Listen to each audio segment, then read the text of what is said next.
नमस्कार दोस्तों। Manikant education centre में आपका स्वागत है। दोस्तों, अगर आप इस चैनल पे नए हैं तो लाइक और सब्सक्राइब जरूर करें, जिससे कि आगे की वीडियो की अपडेट आपको मिलती रहेगी। दोस्तों, आज हम बीपीएससी प्रीवियस ईयर क्वेश्चंस को करेंगे जो 1997-98 में पूछा गया है। इसमें व्याख्याएं सहित हल प्रश्न पत्र दिया गया है। आइए हम एक एक करके करते हैं। फर्स्ट क्वेश्चन है, ऋग्वेद का कौन सा मंडल पूर्णतः सोम को समर्पित है? ये हो जाएगा नौवां मंडल। इसकी हम व्याख्या देख लेते हैं। ऋग्वेद का नौवां मंडल पूर्णतः सोम देवता को समर्पित है। 7वें मंडल में 10 राग के युद्ध का वर्णन किया गया है। 10वें मंडल के पुरुष सूक्त मंत्र में शूद्रों का उल्लेख प्रथम बार किया गया है। चारों वर्णों का सर्वप्रथम उल्लेख पुरुष सूक्त में ही मिलता है। अगला प्रश्न देखते हैं। प्रसिद्ध 10 राजाओं का युद्ध किस नदी के तट पे लड़ा गया? ये हो जाएगा परशुनी नदी के तट पे लड़ा गया है। इसकी व्याख्या देख लेते हैं। भरत वंश के राजा सुदास तथा अन्य 10 जनों पुरु, यदु, तुर्वस, अनु, द्रुह, अनिल, पक्त, भलानस, विस्निन और शिव के मध्य 10 राज्य युद्ध परशुनी यानी रावी नदी के किनारे लड़ा गया, जिसमें सुदास को विजय मिली। कुछ समय पश्चात पुरुओं और भरतों के बीच मैत्री संबंध स्थापित होने से एक नवीन वंश कुरुवंश की स्थापना हुई। अगला प्रश्न देखते हैं। अगला प्रश्न है, प्रथम मगध साम्राज्य का उत्कर्ष किस शताब्दी में हुआ था? ये हो जाएगा ईसा पूर्व 6ठी शताब्दी में हुआ था। इसकी हम व्याख्या देख लेते हैं। प्रथम मगध साम्राज्य का उत्कर्ष हर्यक वंश के शासनकाल में 544 ईसा पूर्व से 412 ईसा पूर्व में हुआ था। इस वंश का प्रथम प्रतापी राजा बिंबिसार था, जिसने ग्रीवरज को अपनी राजधानी बनाई। इसने कौशल एवं वैशाली के राज परिवारों से वैवाहिक संबंध स्थापित किए। कुशल प्रशासन की आवश्यकता पर सर्वप्रथम बिंबिसार ने ही जोर दिया। इस वंश के अन्य शासकों अजातशत्रु, उदायीन और नागदशक थे। इस वंश को पितृहंता का वंश कहा जाता है। अगला प्रश्न देखते हैं। अगला प्रश्न है, जैन धर्म के प्रवर्तक महावीर स्वामी का जन्म स्थान कहाँ था? ये था कुंड ग्राम में। इसकी व्याख्या देख लेते हैं।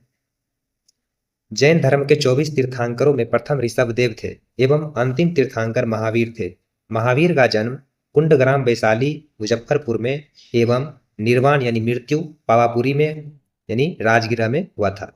श्वेतांबर एवं दिगंबर इनके दो पंथ हैं। अहिंसा, सत्य, अस्तेय, अपरिग्रह, ब्रह्मचर्य इनके 5 सिद्धांत हैं। अगला प्रश्न है, पाटलिपुत्र को किस शासक ने सर्वप्रथम अपनी राजधानी बनाई? ये चंद्रगुप्त मौर्य ने बनाई थी। ऑप्शन के अनुसार है। इसकी हम व्याख्या देख लेते हैं।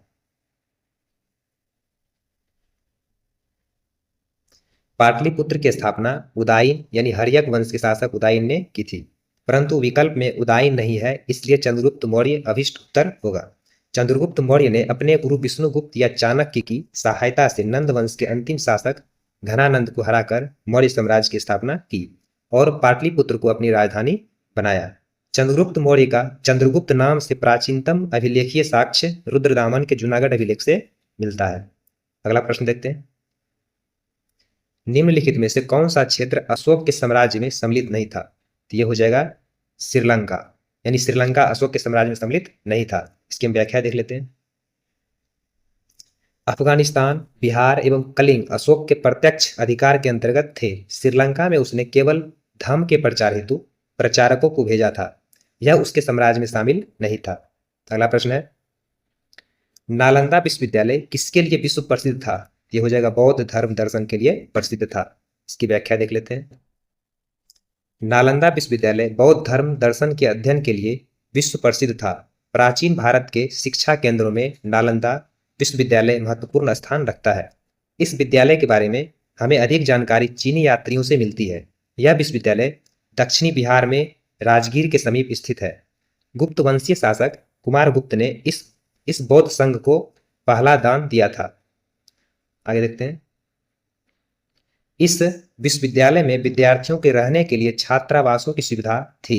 शैलेंद्र शासक पालपुत्र देव ने पाल नरेश देवपाल की अनुमति से नालंदा में जावा के भिक्षुओं के निवास के लिए एक मठ का निर्माण करवाया था। यहाँ पर हर विषय की शिक्षा दी जाती थी, पर बौद्ध धर्म की महायान शाखा का अध्यापन विशेष रूप से होता था।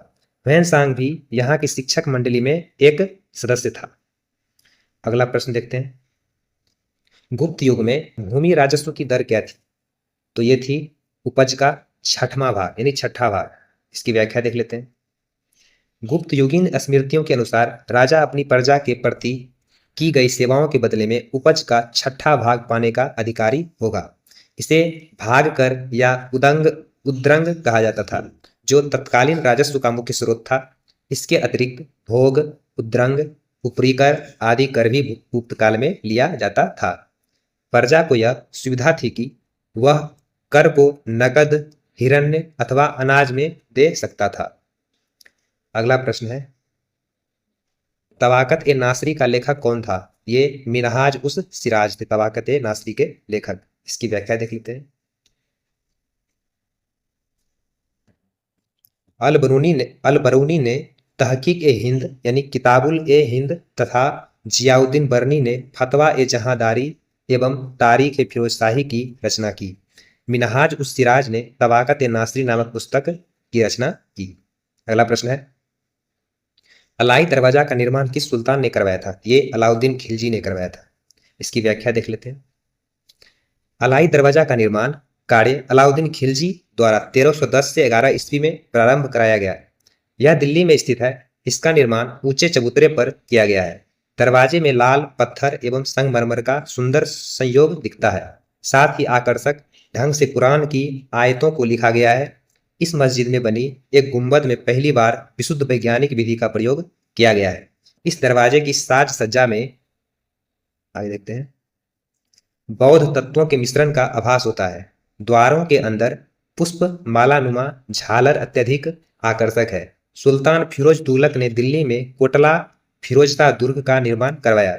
इल्तुतमिश के निर्माण कार्यों में बदायूं में निर्मित हौज ए शमसी, सम्मी दर ईदगाह एवं जामा मस्जिद प्रमुख है। इन्होंने जोधपुर राज्य के नागौर स्थान पर अतारिकीन दरवाजे का निर्माण करवाया।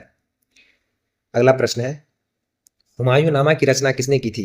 ये गुलबदन बेगम ने की थी हुमायूं नामा की रचना। इसकी व्याख्या देख लेते हैं। बाबर की पुत्री तथा हुमायूं की बहन गुलबदन बेगम ने हुमायूं नामा की रचना की। हुमायूं नामा में मुगल साम्राज्य का वर्णन है। बाबर ने तुर्की भाषा में तुजुके बाबरी नामक आत्मकथा लिखी तथा जहांगीर ने फारसी भाषा में तुजुके जहांगीरी नामक पुस्तक यानी आत्मकथा लिखी थी। अगला प्रश्न है, दिल्ली के लाल किले का निर्माण किसने करवाया था? तो ये शाहजहां ने करवाया था। इसकी व्याख्या देखते हैं। शाहजहां का काल सफेद संगमरमर के प्रयोग का चरमोत्कर्ष काल माना जाता है। दिल्ली के लाल किले का निर्माण शाहजहां ने 1648 ईस्वी में करवाया था। इस किले के भीतर मोती महल, हीरा महल, नहर ए बहिश्त, शीश महल आदि इमारतें थी। शाहजहां के अन्य निर्माण कार्यों में आगरा की मोती मस्जिद, दिल्ली की जामा मस्जिद, आगरा का ताजमहल आदि है। आगे देखते हैं। नूरजहां ने एतमादुद्दौला का मकबरा बनवाया। मुगल कालीन वास्तुकला के अंतर्गत निर्मित यह ऐसी प्रथम इमारत है जो पूर्ण रूप से सफेद संगमरमर से निर्मित है। अकबर ने आगरा का किला फतेहपुर सिकरी, जमा मस्जिद, बुलंद दरवाजा आदि का निर्माण करवाया था। अगला प्रश्न है, अंग्रेजों ने श्रीरंगपट्टनम की संधि किसके साथ की थी? तो ये टीपू सुल्तान के साथ की थी। किसके साथ की थी? टीपू सुल्तान के साथ। इसकी व्याख्या देखते हैं।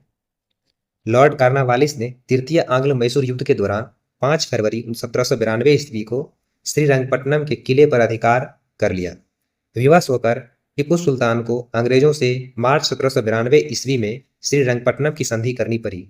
संधि की शर्तों के अनुसार टीपू को अपना आधा राज्य तथा 3 करोड़ रुपये युद्ध हर्जाने के रूप में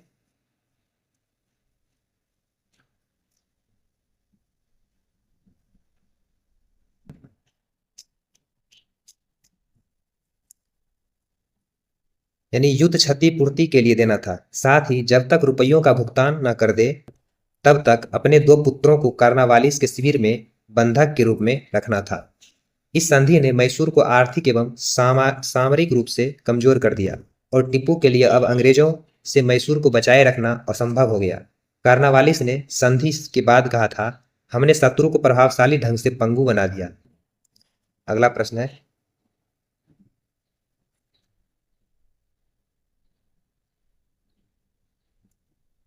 अगला प्रश्न है 1857 के विद्रोह का नेतृत्व बिहार में किसने किया था? तो ये बाबू कुंवर सिंह ने किया था। इसकी व्याख्या देख लेते हैं। 1857 1857 हो, यहाँ पे गलती से लिखा गया। 1857 के विद्रोह में बिहार का नेतृत्व कुंवर सिंह ने किया था। इन्होंने बिहार में जगदीशपुर, शाहाबाद, आरा व पटना में विद्रोह का नेतृत्व किया, जो 15 जुलाई 1857 से 20 जनवरी 1858 तक चला था। अगला प्रश्न देखते हैं। नील कृषकों की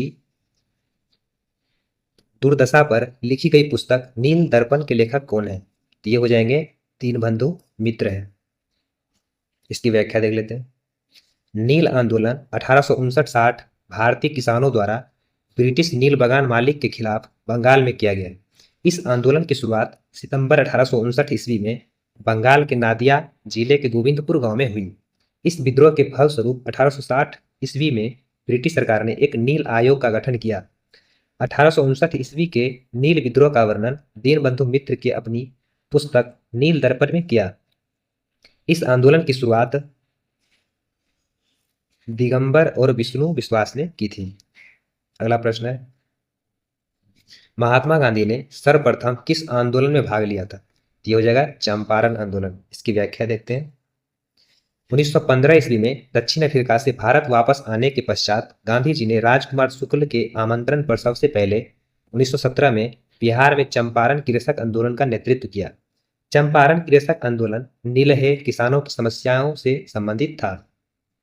अगला प्रश्न है, बिहार के किस नेता ने महात्मा गांधी के साथ किसान आंदोलन का नेतृत्व किया था? ये हो जाएंगे डॉक्टर राजेंद्र प्रसाद। इसकी व्याख्या देखते हैं। 1917 में राजकुमार शुक्ल के आमंत्रण पर महात्मा गांधी ने चंपारण के किसानों की समस्याओं पर ध्यान दिया और अंग्रेजों की किसान विरोधी नीतियों के खिलाफ संघर्ष में सक्रिय भाग लिया। इस आंदोलन में डॉक्टर राजेंद्र प्रसाद, महादेव देसाई, अनुग्रह नारायण सिन्हा, जेवी कृपलानी आदि गांधी जी के साथ थे। अगला प्रश्न है, वंदे मातरम गीत लिखा था किसने? ये बंकिम चंद्र चटर्जी ने लिखे थे। इसकी व्याख्या देखते हैं।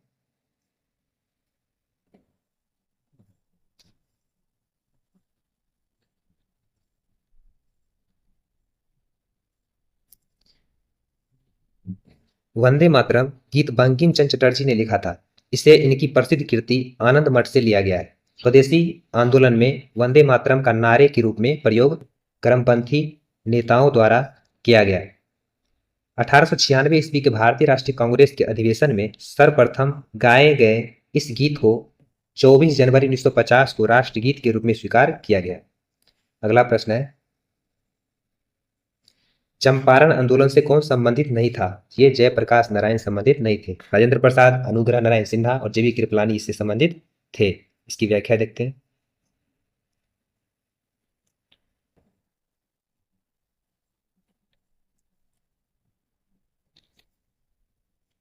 जयप्रकाश नारायण चंपारण आंदोलन से संबंधित नहीं थे। इनका संबंध भारत छोड़ो आंदोलन 1942 से है। चंपारण आंदोलन में राजेंद्र प्रसाद, अनुग्रह नारायण सिन्हा तथा जेवी कृपलानी गांधी जी के साथ थे। अगला प्रश्न है,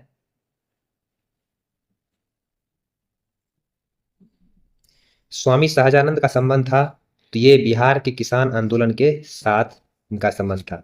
इसकी व्याख्या देखते हैं। बिहार के किसान आंदोलन के नेता स्वामी सहजानंद थे। 1936 ईस्वी में स्थापित अखिल भारतीय किसान सभा के अध्यक्ष स्वामी सहजानंद एवं महासचिव एनजी रंगा थे। अगला प्रश्न देखते हैं। भारत सरकार अधिनियम 1935 ने समाप्त की, तो ये प्रांतीय द्वैध शासन व्यवस्था को समाप्त किया था। इसकी व्याख्या देखते हैं।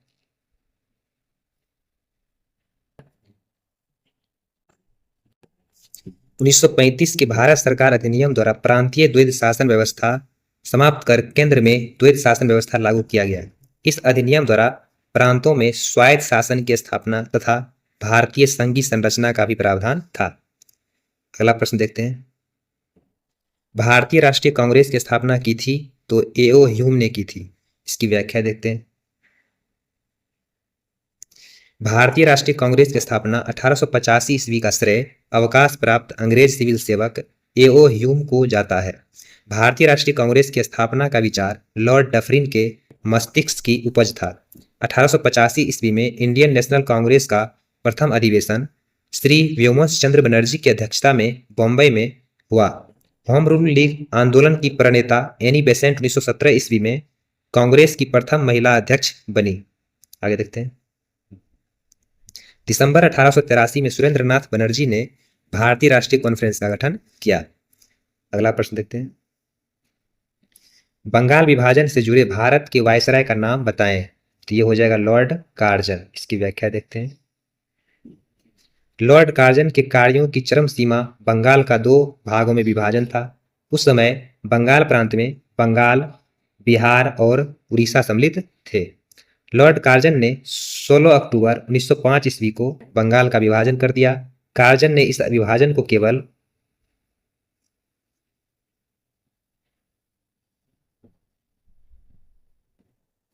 प्रशासनिक सीमाओं का पुनर्व्यवस्थापन ही बताया, परंतु इस विभाजन का वास्तविक उद्देश्य बंगाल में बढ़ रही राष्ट्रवादी गतिविधियों को समाप्त करना था। बंग भंग के विरोध में कांग्रेस ने 1905 में स्वदेशी व बहिष्कार आंदोलन का प्रारंभ किया। अगला प्रश्न देखते हैं। बेगूसराय में चौकीदार कर के विरुद्ध आंदोलन एक हिस्सा था किसका? तो ये सविनय अवज्ञा आंदोलन का हिस्सा था। इसकी हम व्याख्या देखते हैं। सविनय अवज्ञा आंदोलन 6 अप्रैल 1930 को गांधी जी द्वारा नमक कानून के उल्लंघन के साथ शुरू हुआ।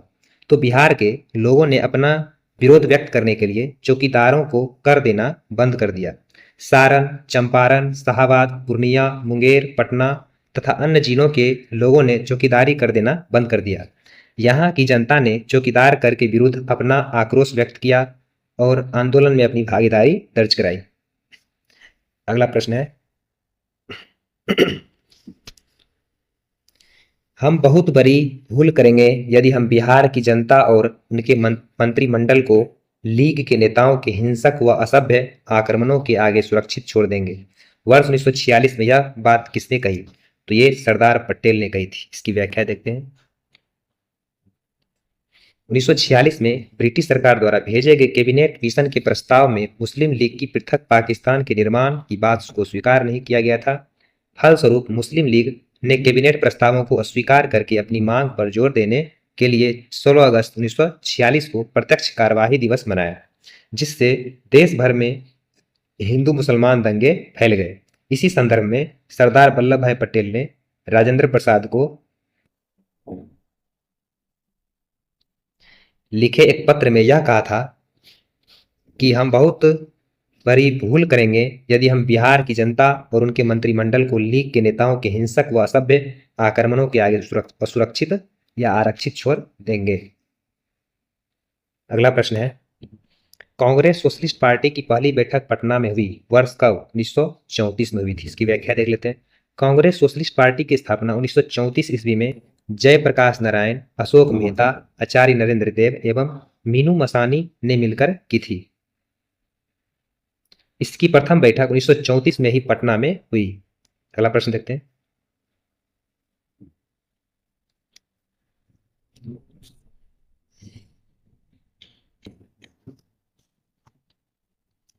अगला प्रश्न है। बिहार में अलग प्रांत के लिए आंदोलन जिसके परिणाम स्वरूप वर्ष 1911 में बिहार एवं उड़ीसा के नए प्रांत का निर्माण हुआ, का नेतृत्व किया था किसने? तो ये सच्चिदानंद सिन्हा ने किया था इसका नेतृत्व। इसकी व्याख्या देख लेते हैं। डॉक्टर सच्चिदानंद सिन्हा प्रसिद्ध बैरिस्टर एवं लेखक थे। बिहार में अलग प्रांत के लिए आंदोलन डॉक्टर सच्चिदानंद सिन्हा के नेतृत्व में आरंभ हुआ, जिसके फलस्वरूप वर्ष 1911 ईस्वी में बिहार एवं उड़ीसा प्रांत का निर्माण हुआ। भारत के संविधान निर्माण में इनका महत्वपूर्ण योगदान था। ये संविधान सभा के अस्थायी अध्यक्ष थे। डॉक्टर अनुग्रह नारायण सिन्हा का जन्म 1857 ईस्वी में औरंगाबाद जिले में हुआ था। ये आधुनिक बिहार के निर्माताओं में एक थे। भारत की स्वतंत्रता के समय कांग्रेस अध्यक्ष जेवी कृपलानी थे। मुंडा विद्रोह का नेतृत्व बिरसा मुंडा ने किया था। अगला प्रश्न देखते हैं। स्वराज आम जनता के लिए होना चाहिए, केवल खास वर्गों के लिए नहीं, ये प्रसिद्ध सूत्र की घोषणा की थी तो सीआर दास ने की थी। इसकी व्याख्या देख लेते हैं। चित्तरंजन दास को देशबंधु भी कहा जाता है। वह एक वकील एवं स्वराज पार्टी के संस्थापक थे। इन्होंने कहा था कि स्वराज आम जनता के लिए होना चाहिए, केवल खास वर्गों के लिए नहीं। स्वतंत्रता आंदोलन में चित्तरंजन दास एक मुख्य नेता थे। वह पूर्वी बंगाल में वकील थे। असहयोग आंदोलन में वह काफी सक्रिय रहे। अगला प्रश्न है, अखिल भारतीय कांग्रेस कमेटी ने भारत छोड़ो प्रस्ताव पास किया वर्ष 1942 में। इसकी व्याख्या देखते हैं। गांधी जी ने भारत छोड़ो आंदोलन के प्रस्ताव को न स्वीकार किए जाने की स्थिति में कांग्रेस को चुनौती देते हुए कहा, मैं देश की बालू से ही कांग्रेस से भी बड़ा आंदोलन खड़ा कर सकता हूं। 14 जुलाई 1942 में कांग्रेस कार्य समिति की वर्धा बैठक में अंग्रेजों भारत छोड़ो प्रस्ताव पारित किया गया। 7 अगस्त 1942 को अखिल भारतीय कांग्रेस की बैठक बॉम्बे के ऐतिहासिक ग्वालियर टैंक मैदान में हुई। आगे देखते हैं। इस प्रस्ताव को कांग्रेस ने थोड़े बहुत संशोधनों के बाद 8 अगस्त 1942 को स्वीकार कर लिया। इस ऐतिहासिक सम्मेलन में गांधी जी ने करो या मरो का नारा दिया। अगला प्रश्न है, आजाद हिंद सरकार के निर्माण की घोषणा की गई थी तो 21 अक्टूबर 1943 को। इसकी व्याख्या देखते हैं। सुभाष चंद्र बोस ने 21 अक्टूबर 1943 को सिंगापुर में आजाद हिंद सरकार की स्थापना की, जिसे जापान और जर्मनी की तत्कालीन सरकारों ने मान्यता प्रदान की थी। आजाद हिंद फौज ने भारत के अंडमान निकोबार द्वीप समूह को अंग्रेजी आधिपत्य से मुक्त कराकर वहां पर कुछ दिन के लिए स्वतंत्र सरकार की स्थापना की। 26 जनवरी 1930 को कांग्रेस ने भारत का प्रथम स्वतंत्रता दिवस मनाया। अगला प्रश्न है, भारतीय राष्ट्रीय कांग्रेस का प्रथम अधिवेशन कहाँ हुआ था? तो ये हुआ था मुंबई में हुआ था। इसकी हम व्याख्या देख लेते हैं।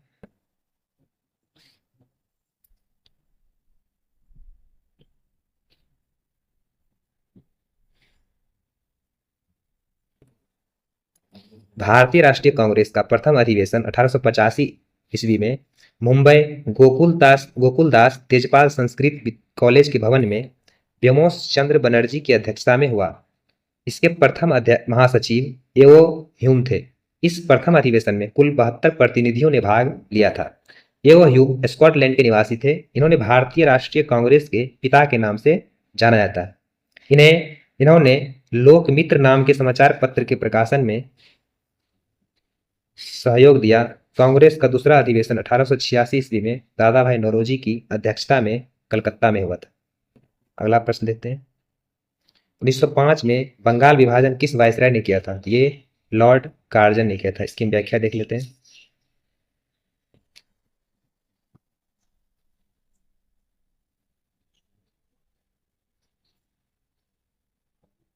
लॉर्ड एल्गिन के बाद 1899 ईस्वी में कार्जन वायसराय बनकर भारत आया। इसने भारतीय पुरातत्व विभाग की स्थापना की। कार्जन के भारत विरोधी कार्यों में सर्वाधिक महत्वपूर्ण कार्य 1905 ईस्वी में बंगाल विभाजन था। इसने राष्ट्रीय आंदोलन को दबाने व कमजोर करने के उद्देश्य से प्रशासनिक असुविधाओं का आरोप लगाकर बंगाल को 2 भागों में बांटा। विभाजन 16 अक्टूबर 1905 ईस्वी को प्रभावी हुआ। उस दिन पूरे बंगाल में विरोध प्रदर्शन हुए एवं रैलियां तथा जुलूस निकाले गए। कार्जन ने इस कार्य के द्वारा हिंदू और मुसलमान में मतभेद पैदा करने का प्रयत्न किया, परंतु विभाजन का विरोध होने के कारण लॉर्ड हार्डिंग ने 1911 ईस्वी में इस विभाजन को समाप्त कर दिया। अगला प्रश्न देखते हैं।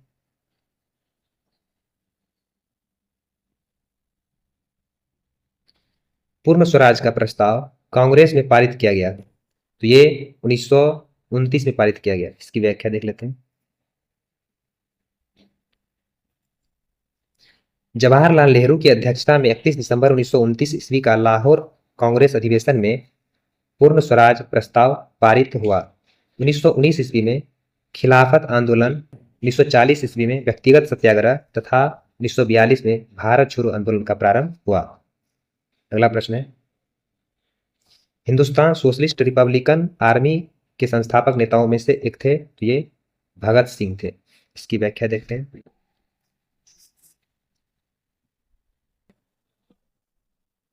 उन्नीस 1924 ईस्वी में कानपुर में हिंदुस्तान रिपब्लिकन एसोसिएशन नामक क्रांतिकारी संगठन की स्थापना सचिंद्र नाथ सान्याल, राम प्रसाद बिस्मिल, जोगेश चंद्र चटर्जी एवं चंद्रशेखर आजाद के नेतृत्व में किया गया। वर्ष 1928 ईस्वी में चंद्रशेखर एवं भगत सिंह के नेतृत्व में दिल्ली के फिरोजशाह कोटला मैदान में हिंदुस्तान रिपब्लिकन एसोसिएशन का नाम बदलकर हिंदुस्तान सोशलिस्ट रिपब्लिकन एसोसिएशन कर दिया गया। देखते हैं, जिसका उद्देश्य भारत में एक समाजवादी गणतंत्रवादी राज्य की स्थापना करना था। अगला प्रश्न है, स्वराज मेरा जन्मसिद्ध अधिकार है और मैं इसे लेकर रहूंगा, यह वक्तव्य किससे संबंधित है?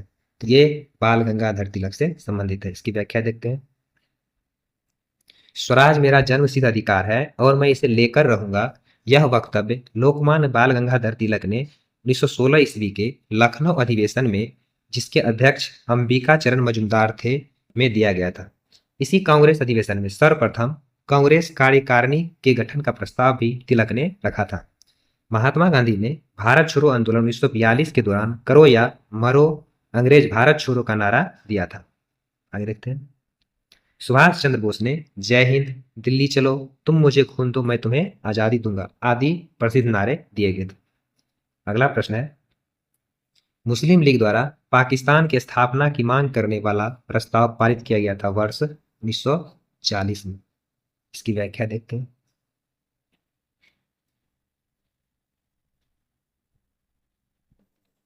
मुस्लिम लीग के लाहौर अधिवेशन में अध्यक्षता करते हुए मोहम्मद अली जिन्ना ने 23 मार्च 1940 को भारत से अलग मुस्लिम राष्ट्र पाकिस्तान की मांग की। जिन्ना ने अधिवेशन में भाषण देते हुए कहा कि वे एक अलग मुस्लिम राष्ट्र के अतिरिक्त और कुछ स्वीकार नहीं करेंगे। वे तब तक इस मांग पर अटल रहेंगे जब तक पाकिस्तान के निर्माण की मांग को पूर्णतः स्वीकार नहीं कर लिया जाता। पाकिस्तान का विचार सर्वप्रथम कैम्ब्रिज विश्वविद्यालय के विद्यार्थी रहमत अली के मस्तिष्क में आया था। अगला प्रश्न है,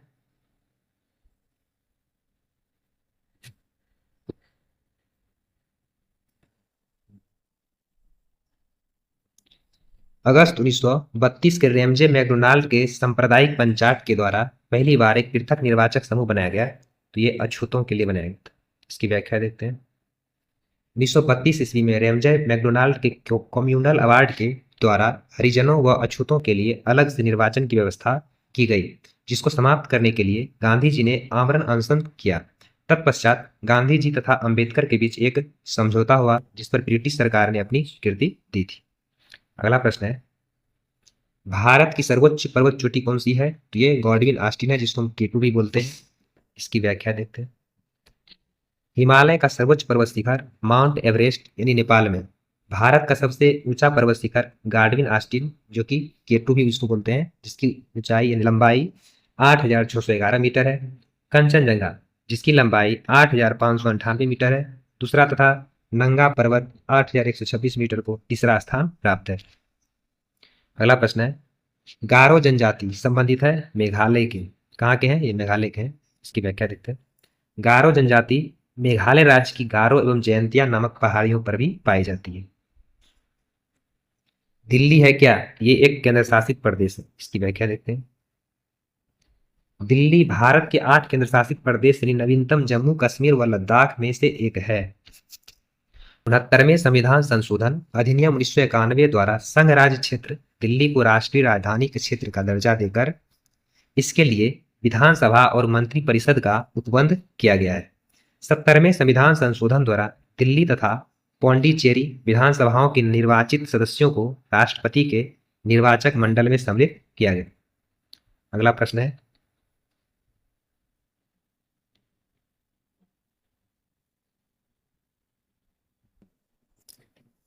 अगला प्रश्न है, शिवालिक श्रेणी का निर्माण हुआ था।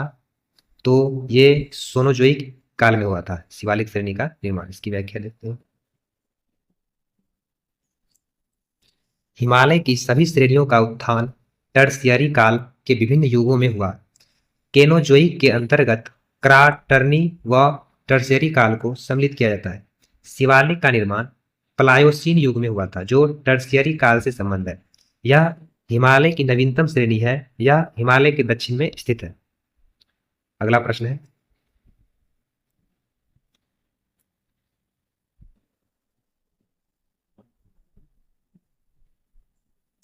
भाखड़ा नांगल एक संयुक्त परियोजना है किसका? ये हरियाणा, पंजाब और राजस्थान की एक संयुक्त परियोजना है भाखड़ा नांगल परियोजना। इसकी व्याख्या देख लेते हैं, भाखड़ा नांगल पंजाब हरियाणा राजस्थान की संयुक्त परियोजना है। सतलज नदी पर भाखड़ा बांध का निर्माण किया है। इस बांध के पीछे गोविंद सागर जलाशय है। इस योजना के निम्न उद्देश्य हैं: सतलज व यमुना के मध्यवर्ती भाग में सिंचाई करना, सरहिंद नहर में जल बढ़ाकर सिंचाई क्षेत्र में वृद्धि करना। तीसरा है इंदिरा नहर द्वारा राजस्थान में सिंचाई करना। अगला चौथा है 12 लाख किलोवाट विद्युत उत्पादन करना। अगला प्रश्न है कावेरी जल विवाद संबंधित है किससे? तो ये कर्नाटक और तमिलनाडु से संबंधित है। इसकी व्याख्या देखते हैं। कावेरी नदी जल बंटवारे के विवाद से तमिलनाडु, कर्नाटक, केरल तथा पुडुचेरी समेत संबद्ध है, किंतु यह विवाद मुख्यतः कर्नाटक एवं तमिलनाडु के बीच है। ध्यातव्य है कि तमिलनाडु की अपील पर न्यायमूर्ति एनपी सिंह की अध्यक्षता में कावेरी जल विवाद न्यायाधिकरण का गठन 2 जून 1990 को किया गया था। अगला प्रश्न है रेगुर नाम है किसका? तो ये काली मिट्टी का नाम है रेगुर। इसकी व्याख्या देखते हैं। रेगुर काली मिट्टी का ही एक अन्य नाम है। रेगुर मिट्टी में कपास की फसल उत्पादित की जाती है। इस मिट्टी का निर्माण ज्वालामुखी के उद्गार से निकली राख से हुआ है। इस मृदा में जलधारण क्षमता अधिक होती है। अगला प्रश्न है भारत से निर्यात होने वाली सबसे महत्वपूर्ण वस्तु है, यह है कपड़ा। इसकी व्याख्या देखते हैं। भारत से निर्यात होने वाली वस्तुओं के विविधीकरण की उत्तरोत्तर प्रगति हो रही है। पूंजीगत वस्तुओं, इंजीनियरिंग उत्पाद, रसायन एवं रासायनिक पदार्थ, चमड़ा एवं चमड़े की वस्तुएं, सीले वस्त्र, सूती कपड़े तथा ऊनी वस्त्र, रत्न जवाहरात, आभूषण, हस्तशिल्प, कालीन, संशोधित खाद्य पदार्थ, सामुद्रिक पदार्थ, खेल कूद का सामान आदि सम्मिलित है। कृषि उत्पादों, खनिज एवं अयस्क के निर्यात पर भी बल दिया गया है। आगे देखते हैं। प्रश्नकाल में भारत से निर्यात की जाने वाली इन वस्तुओं में सिले सिलाए वस्त्र सबसे महत्वपूर्ण वस्तु थी। भारतीय वस्तुओं के सबसे बड़े ग्राहकों में संयुक्त राज्य अमेरिका, जापान, जर्मनी, ब्रिटेन तथा हांगकांग है। अगला प्रश्न है भारत में सबसे अधिक गेहूं उत्पादक राज्य है, तो ये उत्तर प्रदेश है। इसकी व्याख्या देखते हैं।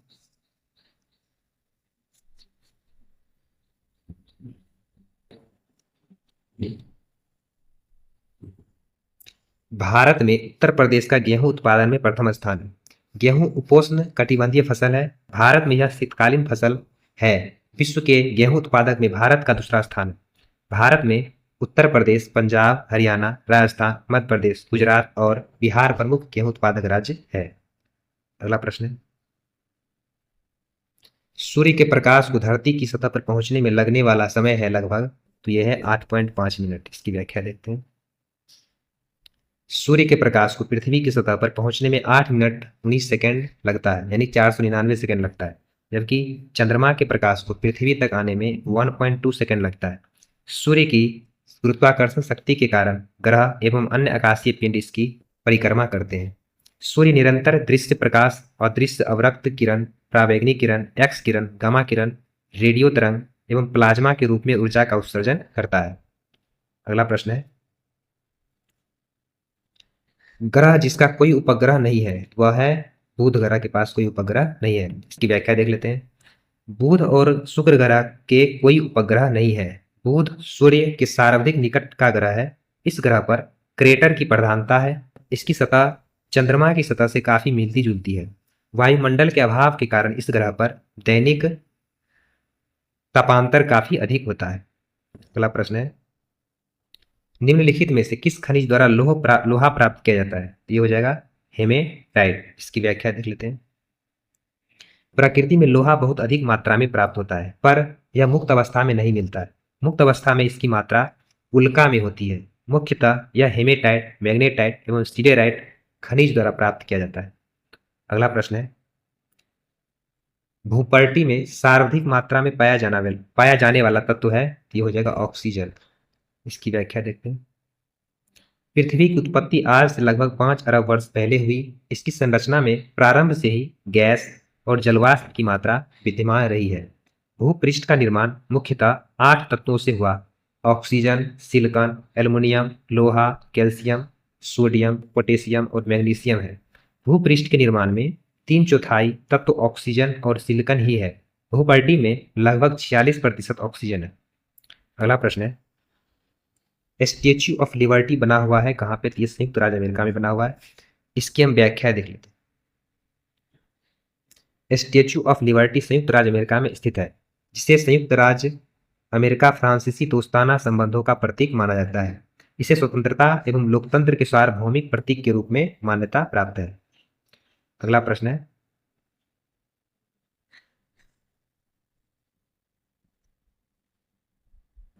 गल्फ स्ट्रीम है क्या? ये एक महासागरीय धारा है। इसकी हम व्याख्या देख लेते हैं। गल्फ स्ट्रीम उत्तरी अटलांटिक महासागर की एक गर्म जलधारा है। यह धारा 20 डिग्री उत्तरी अक्षांश के पास मैक्सिको की खाड़ी से उत्पन्न होकर उत्तर पूर्वी दिशा की ओर 70 डिग्री उत्तरी अक्षांश तक पश्चिमी यूरोप के पश्चिमी तट तक प्रवाहित होती है।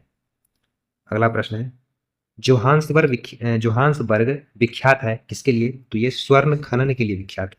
इसकी हम व्याख्या देख लेते हैं। जोहान्सबर्ग अफ्रीका महाद्वीप के दक्षिण अफ्रीका देश का स्वर्ण खनन क्षेत्र है। यह दक्षिण अफ्रीका का सबसे बड़ा स्वर्ण उत्पादक क्षेत्र भी है। अगला प्रश्न है, पिग्मीज निवासी है कहाँ के? तो ये अफ्रीका के निवासी है पिग्मीज अफ्रीका महाद्वीप के कॉन्गो बेसिन के घने जंगलों के मूल निवासी है। इनका कद बहुत छोटा होता है। अगला प्रश्न है, विश्व में सर्वाधिक जनसंख्या वाला देश है चाइना। कौन है? चाइना। इसकी व्याख्या देख लेते हैं। विश्व के सर्वाधिक जनसंख्या वाले 5 देशों का अवरोही क्रम यानी घटते क्रम इस प्रकार है: चीन, भारत, संयुक्त राज्य अमेरिका, इंडोनेशिया, ब्राजील। भारत का क्षेत्रफल विश्व का 2.4% है, जबकि यह विश्व की 17.5% जनसंख्या निवास करती है, यानी यहाँ। अगला प्रश्न है,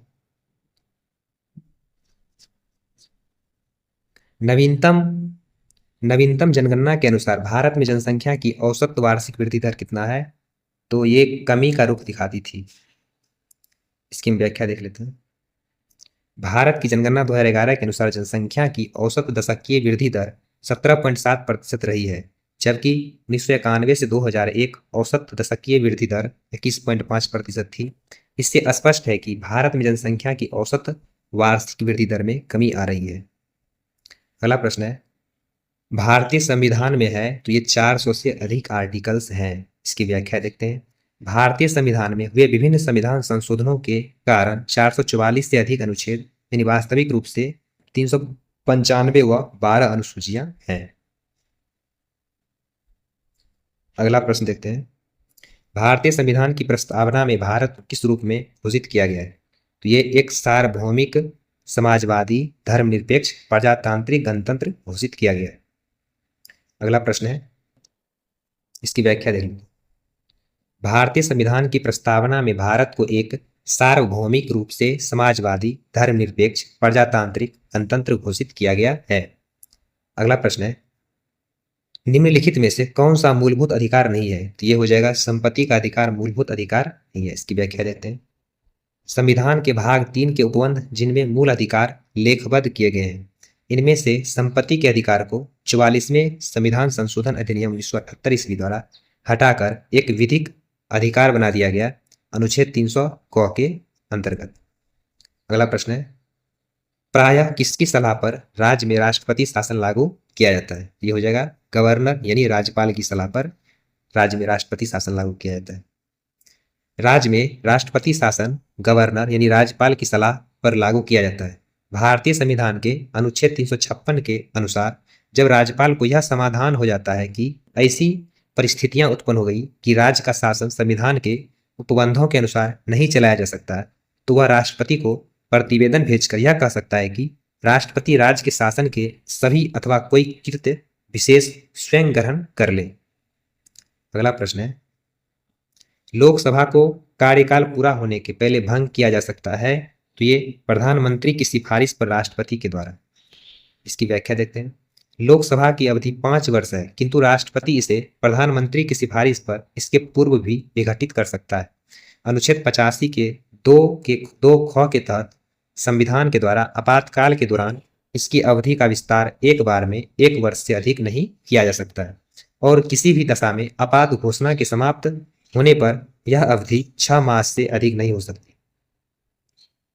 अगला प्रश्न है, भारतीय संविधान ने केंद्रीय सरकार की अधिशासी शक्तियों को किसमें निहित किया है? तो ये भारत के राष्ट्रपति में निहित किया है।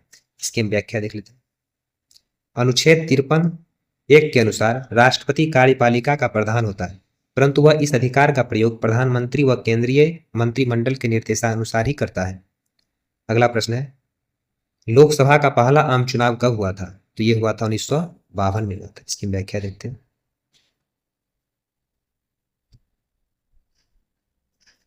लोकसभा का पहला आम चुनाव 1951-52 में हुआ।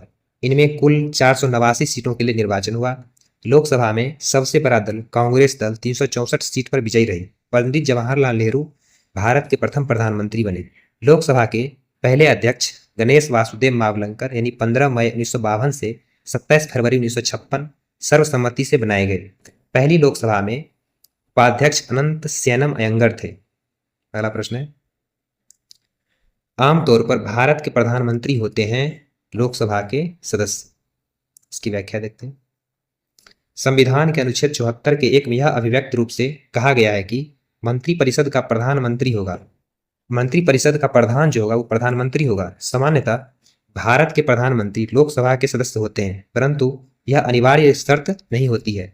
प्रधानमंत्री के पद एवं कार्य निम्नलिखित रूप से हैं, देखते हैं इसको। पहला है, विधानमंडल के निर्वाचित सदन में प्रधानमंत्री बहुमत दल का नेता होता है। सही है। प्रधानमंत्री मंत्रिमंडल का अध्यक्ष होता है, उसकी बैठकें बुलाता है और उसका सभापतित्व करता है। अगला है, प्रधानमंत्री लोकसभा का सदस्य तथा बहुमत दल का नेता होता है, किंतु राज्यसभा का सदस्य भी प्रधानमंत्री बन सकता है, जैसे कि डॉक्टर मनमोहन सिंह बने थे। अगला प्रश्न है, लोकसभा के कम से कम कितने सत्र बुलाए जाते हैं? तो ये हो जाएगा वर्ष में 2 बार। अगला इसकी व्याख्या देख लेते हैं।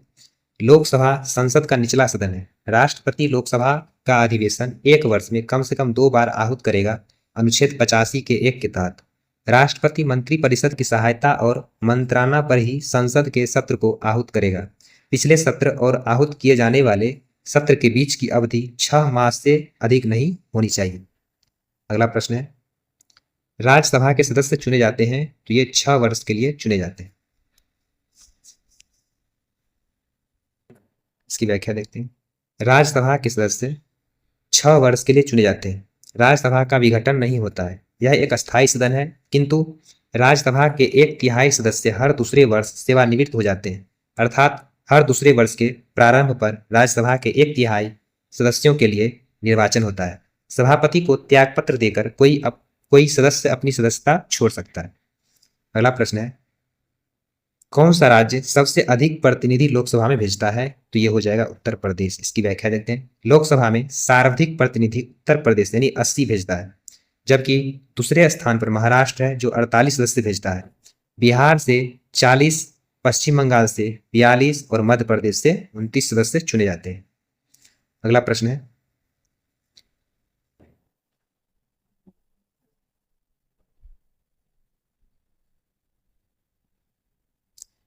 भारत के सर्वोच्च न्यायालय की स्थापना हुई थी?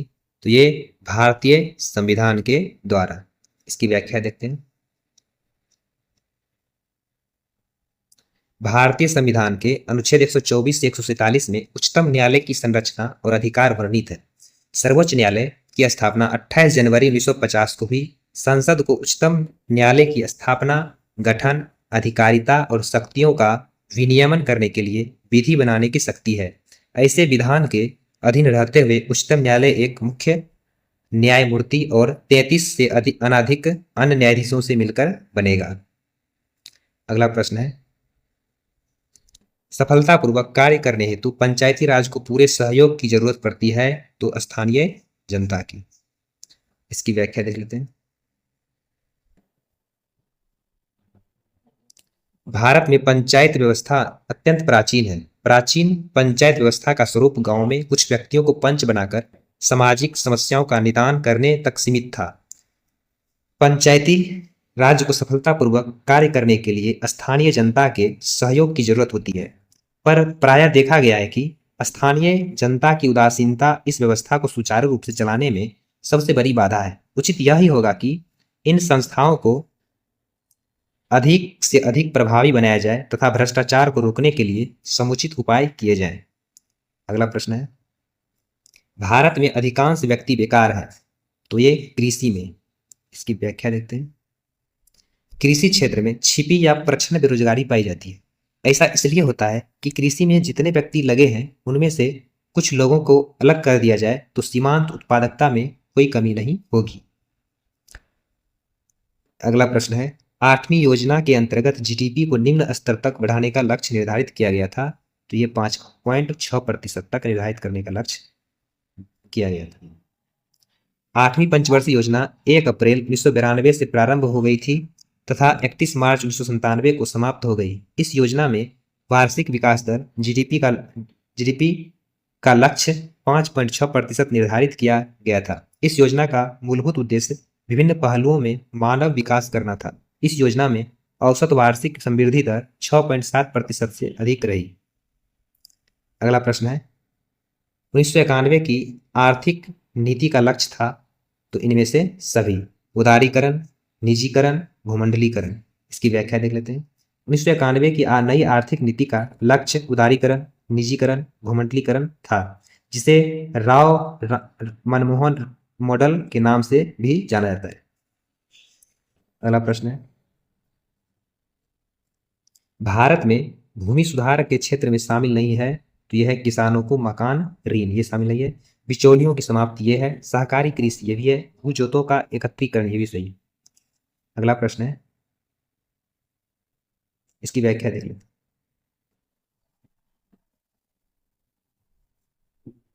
भारत में भूमि सुधारों के अंतर्गत बिचौलियों की समाप्ति, भू जोतों का एकीकरण तथा सहकारी खेती को सम्मिलित किया जाता है। किसानों को दिया जाने वाला मकान ऋण भूमि सुधार के अंतर्गत शामिल नहीं है। अगला प्रश्न है, हरित क्रांति की सफलता निम्नलिखित की उपलब्धता पर निर्भर है। ये हो जाएगा इनमें से सभी। बीजों की उच्च पैदावार किस्म पर, पर्याप्त सिंचाई सुविधा पर और रासायनिक उर्वरक एवं कीटनाशक की ऊपर निर्भर है। इसकी व्याख्या देखते हैं। अमेरिकी विद्वान डॉक्टर विलियम गॉड ने सर्वप्रथम हरित क्रांति शब्द का प्रयोग करते हुए अधिक उपज देने वाली किस्मों के प्रयोग का उल्लेख किया था। भारत में 1960 के दशक में कृषि में हरित क्रांति आई, जिसके परिणाम स्वरूप खाद्यान्न में आत्मनिर्भरता आई। भारत के संदर्भ में हरित क्रांति का तात्पर्य 6ठे दशक के मध्य में कृषि उत्पादन में उस तीव्र वृद्धि से है जो अधिक उपज वाले बीजों एवं रासायनिक खादों व नई तकनीक के प्रयोग के फलस्वरूप हुई। इसमें डॉक्टर एम.एस. स्वामीनाथन का विशेष योगदान था। अगला प्रश्न है, भारतीय रिजर्व बैंक ने भारत के विदेश व्यापार में धन लगाने में मदद की थी। तो एक्जिम बैंक के द्वारा, जिसको बोलते हैं निर्यात आयात बैंक।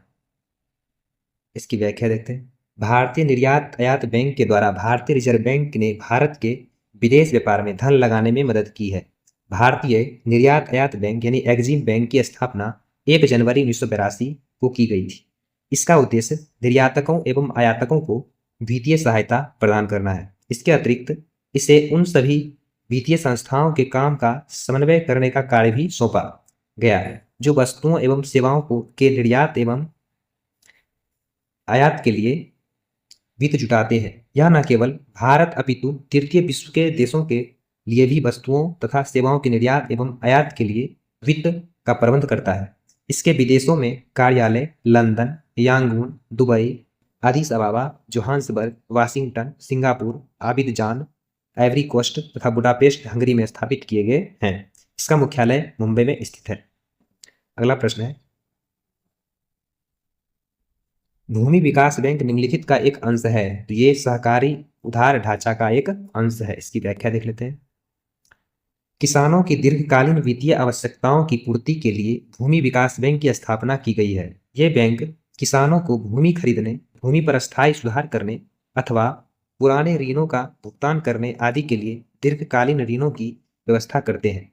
ये बैंक किसानों की अचल संपत्ति को बंधक रखकर ऋण प्रदान करते हैं। देश में प्रथम भूमि विकास बैंक की स्थापना पंजाब में 1920 में हुई थी। अगला प्रश्न है,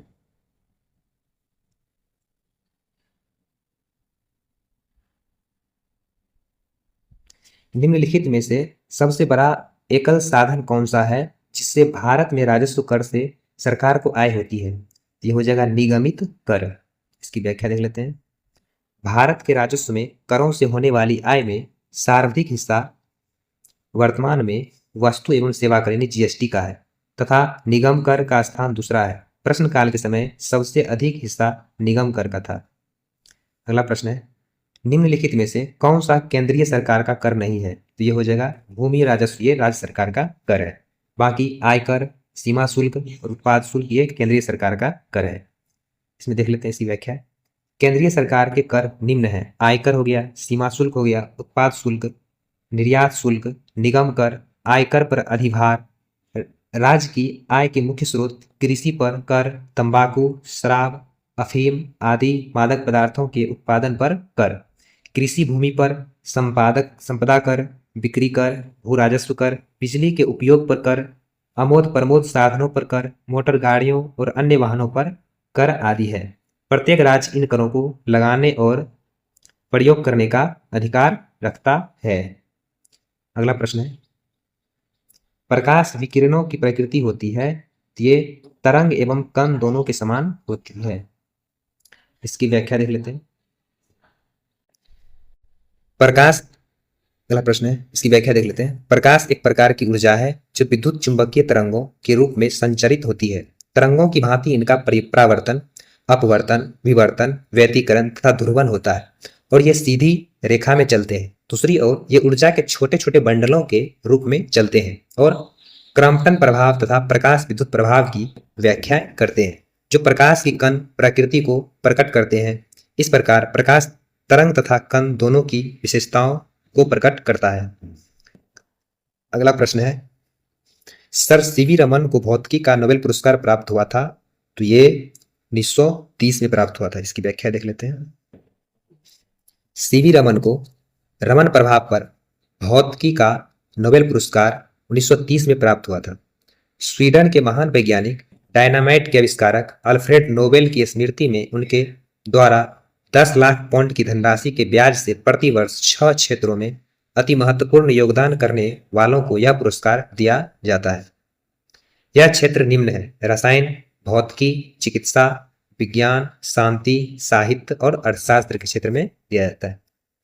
अगला प्रश्न है, पानी का घनत्व अधिकतम होता है कहां पर? तो ये होता है 4 डिग्री सेल्सियस पर अधिकतम होता है। पानी का आयतन 4 डिग्री सेल्सियस पर न्यूनतम तथा घनत्व अधिकतम होता है, यानी पानी का जो आयतन। अगला प्रश्न देखते हैं। अगला प्रश्न है, ध्वनि का वायु में वेग अनुमानतः है, तो 330 मीटर प्रति सेकंड है। इसकी हम व्याख्या देख लेते हैं। ठोस में ध्वनि की चाल सबसे अधिक होती है, इसके बाद द्रव में तथा सबसे कम गैसों में होती है। ताप का ध्वनि की चाल पर प्रभाव पड़ता है। 0 डिग्री सेल्सियस पर शुष्क वायु में ध्वनि की चाल 332 मीटर प्रति सेकंड होती है। जल में ध्वनि की चाल लगभग 1400 मीटर प्रति सेकंड होती है। 0 डिग्री सेल्सियस पर लोहे में ध्वनि की चाल लगभग 5000 मीटर प्रति सेकंड होती है। निर्वात में ध्वनि तरंगों का संचरण नहीं होता है। जब ध्वनि तरंगे दूर स्थित किसी दृढ़ टावर या पहाड़ से टकराकर परावर्तित होती है, तो इसे ध्वनि की प्रतिध्वनि कहते हैं।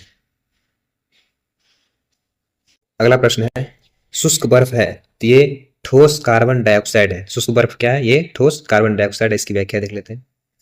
ठोस कार्बन डाइऑक्साइड शुष्क बर्फ है। यह एक रंगहीन गंधहीन गैस है। वायुमंडलीय ताप पर यह 0 डिग्री सेल्सियस ताप पर ठोस अवस्था में परावर्तित या परिवर्तित हो जाता है, जिसे शुष्क बर्फ यानी ड्राई आइस कहते हैं। कार्बन डाइऑक्साइड उच्च दाब पर शीतल पेय पदार्थों के साथ बोतलों में भर दी जाती है। बोतल को खोलने पर यह झाग के रूप में निकलती है। आग बुझाने के लिए अग्निशामक यंत्र में इसका उपयोग किया जाता है। अगला प्रश्न है,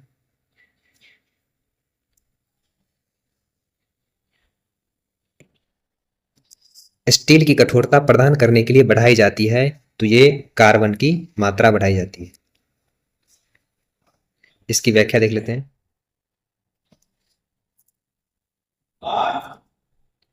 इस्पात के साथ उचित मात्रा में कार्बन मिलाकर उसे आवश्यक कठोरता, तन्यता या भंगुरता बढ़ाई जाती है। स्टील का उत्पादन ढलवा लोहा और पिटवा लोहा दोनों से ही किया जाता है। ढलवा लोहा में कार्बन की मात्रा घटाई और पिटवा लोहा में इसकी मात्रा बढ़ाई जाती है। इसमें विशेष गुण लाने के लिए कार्बन, निकेल, मैग्नीज और टंगस्टन आदि मिलाए जाते हैं। यह तीनों प्रकार के लोहे में सबसे अधिक उपयोगी होता है। स्टेनलेस स्टील एक मिश्र धातु है जो लोहे में क्रोमियम और निकेल मिलाकर तैयार किया जाता है। अगला प्रश्न है, क्रोमे क्रोमेटोग्राफी की तकनीक का प्रयोग होता है तो एक मिश्रण से पदार्थों को अलग करने में इसका उपयोग होता है। इसकी व्याख्या देख लेते हैं। क्रोमेटोग्राफी रंगीन रसायनों के मिश्रण को पृथक करने की एक रासायनिक अभिक्रिया वाली तकनीक है। अगला प्रश्न है, घरेलू एलपीजी सिलेंडरों में दाब मापक नहीं प्रदान किए जाते हैं क्योंकि, तो ये हो जाएगा, ये एलपीजी सिलेंडरों में गैस की मात्रा को प्रदर्शित नहीं कर सकते। इसकी व्याख्या देते हैं।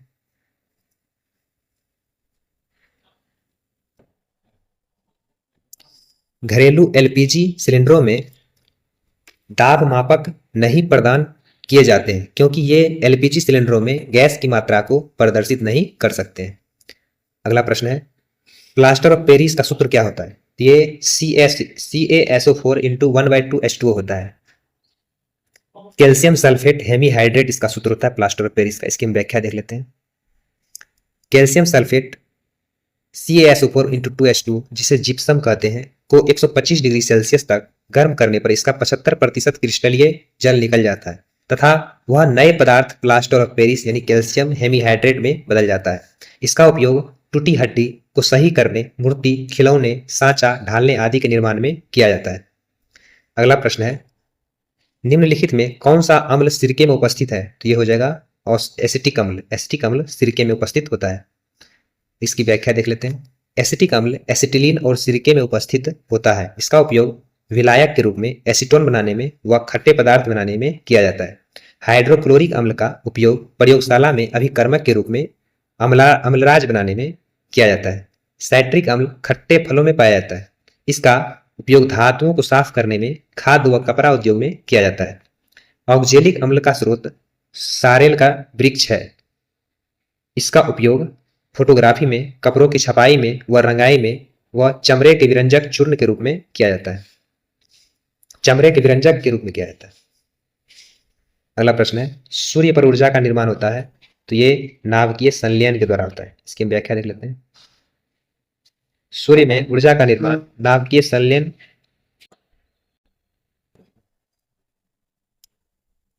इसकी व्याख्या देख लेते हैं। सूर्य में ऊर्जा का निर्माण नाभिकीय संलयन अभिक्रिया द्वारा होता है। नाभिकीय संलयन की क्रिया साधारण ताप एवं व दाब पर संभव नहीं है क्योंकि जब संलयित होने वाले नाभिक एक दूसरे के निकट आते हैं तो उनके धनावेश के कारण विद्युत प्रतिकर्षण का बल अत्यंत तीव्र हो जाता है। अतः नाभिकीय संलयन की क्रिया को संभव बनाने के लिए अति उच्च ताप लगभग 10⁷ केल्विन तथा उच्च दाब की आवश्यकता होती है। इतने उच्च ताप पर नाभिकों में अपनी ऊष्मीय गति के कारण ही इतनी अधिक गतिज ऊर्जा आ जाती है कि परस्पर आप पास आने पर इनके बीच लगने वाले प्रतिकर्षण बल को पार कर सकने में समर्थ हो जाते हैं तथा नाभिक एक दूसरे में संलयित हो जाते हैं। नाभिकीय संलयन द्वारा हाइड्रोजन बम का निर्माण होता है। अगला प्रश्न है, एक कार बैटरी में प्रयुक्त विद्युत अपघटय होता है तो ये हो जाएगा सल्फ्यूरिक अम्ल होता है। एक कार बैटरी में प्रयुक्त विद्युत अपघटय सल्फ्यूरिक अम्ल यानी H2SO4 से होता है। इसकी प्रकृति परवल अम्ल की होती है। अगला प्रश्न है,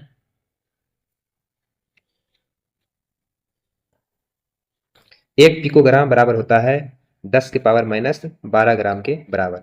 एक पिकोग्राम 10⁻⁻12 ग्राम के बराबर होता है। 10⁻⁻6 ग्राम को माइक्रोग्राम एवं 10⁻⁻9 ग्राम को नैनोग्राम कहा जाता है।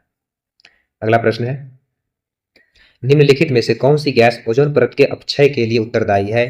तो ये क्लोरोफ्लोरोकार्बन हो जाएगा। इसकी व्याख्या देख लेते हैं।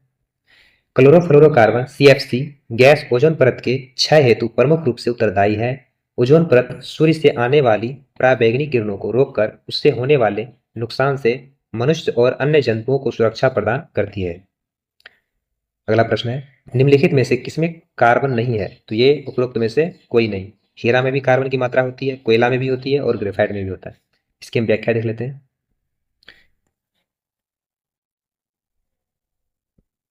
यह हीरा यह कार्बन का अपरूप है। इसका आपेक्षिक घनत्व 3.5 होता है।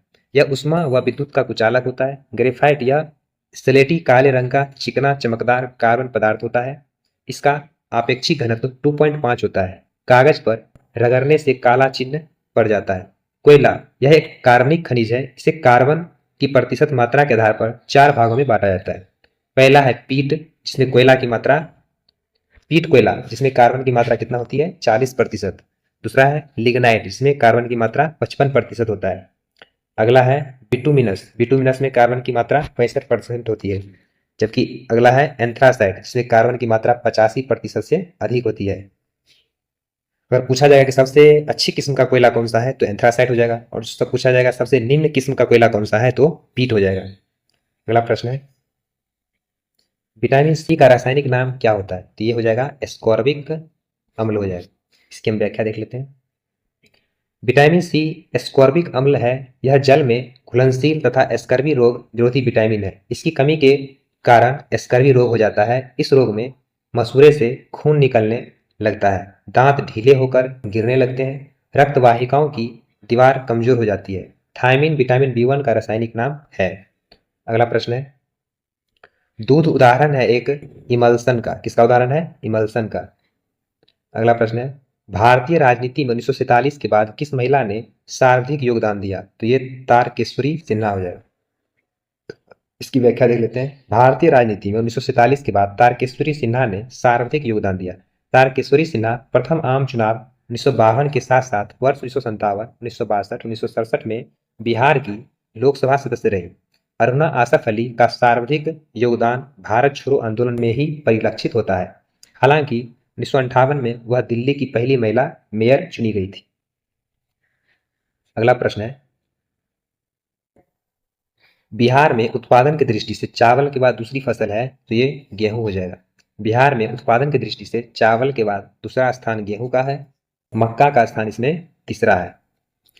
अगला प्रश्न है आजादी के बाद बिहार में सिंचित क्षेत्र बढ़ा है लगभग दोगुना। इसकी व्याख्या देख लेते हैं। बिहार राज्य में सिंचाई योजनाओं के तहत कुल 117.45 लाख हेक्टेयर सिंचाई क्षमता अनुमानित है। आजादी के बाद बिहार में सिंचित क्षेत्र लगभग 2 गुना बढ़ गया है। यहाँ सिंचाई के साधनों में नहर, तालाब, नलकूप, कुआं इत्यादि है। बिहार में कुल सिंचित क्षेत्र के 31.1% की सिंचाई नहरों द्वारा होती है। यहाँ नलकूपों के द्वारा 62.4% भूमि की सिंचाई की जाती है। बिहार में सिंचाई के लिए निम्नलिखित परियोजनाओं द्वारा नहरें निकाली गई। गंडक परियोजना द्वारा सारण नहर, चंपारण एवं तिरहुत क्षेत्रों में सिंचाई की व्यवस्था की गई है। बिहार की अन्य नहरें कोसी नहर, सोन नहर, त्रिवेणी नहर, कमला नहर, तिरहुत, सकरी आदि है। अगला प्रश्न है भारत में निम्नलिखित के उत्पादन में बिहार का एकाधिकार है तो ये हो जाएगा पायराइट। पायराइट उत्पादन में बिहार का एकाधिकार है। इसकी व्याख्या देख लेते हैं। बिहार में पायराइट का खनन रोहतास जिले में होता है। इसके खनन में बिहार का एकाधिकार है। बिहार में देश का 94% पायराइट पाया जाता है। अगला प्रश्न है छोटा नागपुर में प्रारंभिक स्तर पर अर्थव्यवस्था आधारित थी तो ये वनों पर आधारित थी। इसकी व्याख्या देख लेते हैं। छोटा नागपुर के आदिवासी मुख्यतः वनों पर ही निर्भर थे। खाद्य पदार्थ, जलावन सामग्री, गृह निर्माण आदि के लिए वनों पर आश्रित थे। अगला प्रश्न है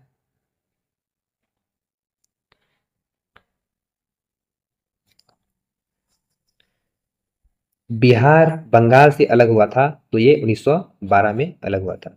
इसकी हम व्याख्या देख लेते हैं। बिहार 1 अप्रैल 1912 को बंगाल से अलग हुआ। बिहार 1936 में उड़ीसा से अलग हुआ था। अगला प्रश्न है बिहार में लोकसभा सीटों की कुल संख्या कितनी है? इस प्रश्न पे मतभेद है। हम इसकी व्याख्या देख लेते हैं, उससे क्लियर हो जाएगा। अविभाजित बिहार में लोकसभा की 54 सीटें तथा राज्यसभा की 22 सीटें थी, परंतु झारखंड राज्य बन जाने के कारण बिहार में अब लोकसभा की 40 सीटें तथा राज्यसभा की 16 सीटें हैं। राज्यसभा की सबसे अधिक 31 सीटें उत्तर प्रदेश में है। झारखंड में लोकसभा की 14 सीटें तथा राज्यसभा की 6 सीटें हैं। अगला प्रश्न है गौरक्षा के मुद्दे पर बिहार के शाहाबाद, गया एवं पटना जिले में भयानक हिंदू मुस्लिम दंगे हुए वर्ष 1917 में हुआ था। गौरक्षा के मुद्दे पर बिहार के शाहाबाद, गया, पटना जिले में 1917-18 में भयंकर दंगे हुए थे। अगला प्रश्न है 1908 ईस्वी के छोटा नागपुर कास्ट अधिनियम ने रोक लगाई थी, बैठ बेरोजगारी पर रोक लगाई थी। इसकी हम व्याख्या देख लेते हैं। बिरसा मुंडा आंदोलन के पश्चात 1908 ईस्वी में छोटा नागपुर काश्तकारी अधिनियम द्वारा बैठ बेगार प्रथा पर रोक लगाई गई। आदिवासियों खुंटकुट्टी भूमि व्यवस्था को मान्यता प्रदान की गई। अगला प्रश्न है बिहार की सोमेश्वर श्रेणी है तो ये इन सबों में नई, इन सबों से नई है, यानी पारसनाथ की पहाड़ी से पुरानी, ये नहीं गलत है। राजमहल की पहाड़ी से पुरानी, ये भी गलत है। खड़गपुर की पहाड़ी से पुरानी, ये गलत है, यानी इन सब में नई है। इसकी हम व्याख्या देख लेते हैं। बिहार की सोमेश्वर श्रेणी चंपारण जिले में स्थित नवीन पर्वत श्रेणी है तथा यह बिहार और नेपाल के बीच सीमा रेखा का काम करती है। इसकी अधिकतम ऊंचाई 875 मीटर है। खड़गपुर पहाड़ियां बिहार के मुंगेर जिले में स्थित है। झारखंड की सबसे ऊंची पहाड़ी पारसनाथ पहाड़ी गिरिडीह जिले में स्थित है। राजमहल की पहाड़ियां झारखंड राज्य के साहेबगंज जिले में स्थित है। बिहार की सोमेश्वर श्रेणी का निर्माण प्लीस्टोसिन काल में हुआ था। अगला प्रश्न है बिहार में दामोदर नदी प्रवाहित होती है तो ये एक भ्रंश घाटी से प्रवाहित होती है। इसकी व्याख्या देख लेते हैं।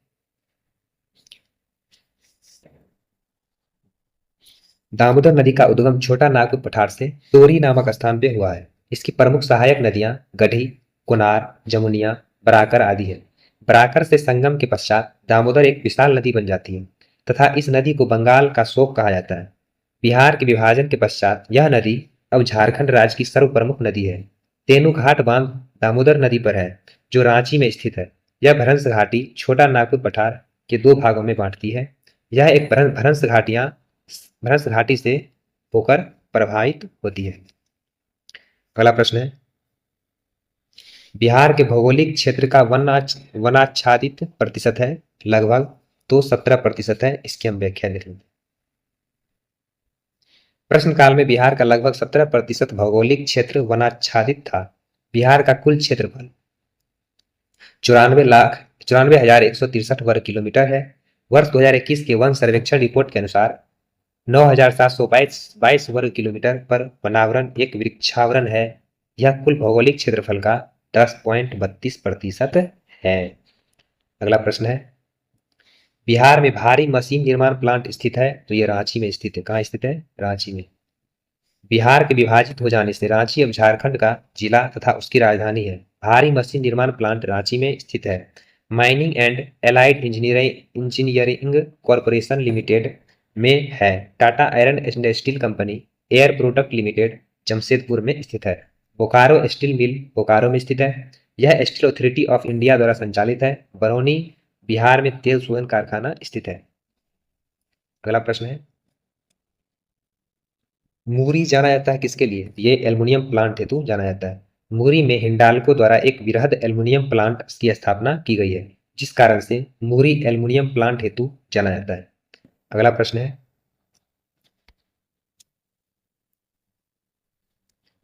बिहार में मैथन उत्पादन करता है तो ये जल शक्ति उत्पादन करता है। मैथान बांध का निर्माण दामोदर घाटी परियोजना के अंतर्गत किया गया है। इस बांध में जल विद्युत संयंत्र कार्यरत है। अगला प्रश्न है भारत में बिहार अग्रणी उत्पादक है तो ये अभ्रक का अग्रणी उत्पादक है। इसकी व्याख्या देख लेते हैं। प्रश्न काल में बिहार वर्तमान में झारखंड अभ्रक का अग्रणी उत्पादक राज्य था। झारखंड के कोडरमा जिले में अभ्रक का उत्पादन होता है जिसका उपयोग विद्युत सामग्री इंसुलेटर बनाने में होता है। अगला प्रश्न है ये मैथ से संबंधित क्वेश्चन है, इसको मैं स्किप करते हैं और आगे देखते हैं।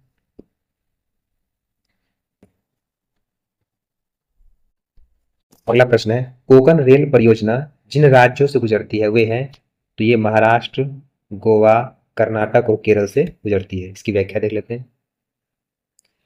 महाराष्ट्र, गोवा, कर्नाटक तथा केरल के मध्य रेलवे मार्ग द्वारा एक लिंक प्रदान करने के लिए कोंकण रेलवे परियोजना प्रारंभ की गई।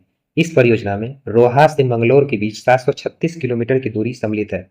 परियोजना का कार्य कोंकण रेलवे निगम लिमिटेड द्वारा किया गया है। इस रेल मार्ग पर अधिकतम 160 किलोमीटर प्रति घंटा की गति से रेलगाड़ी चलाई जा सकती है।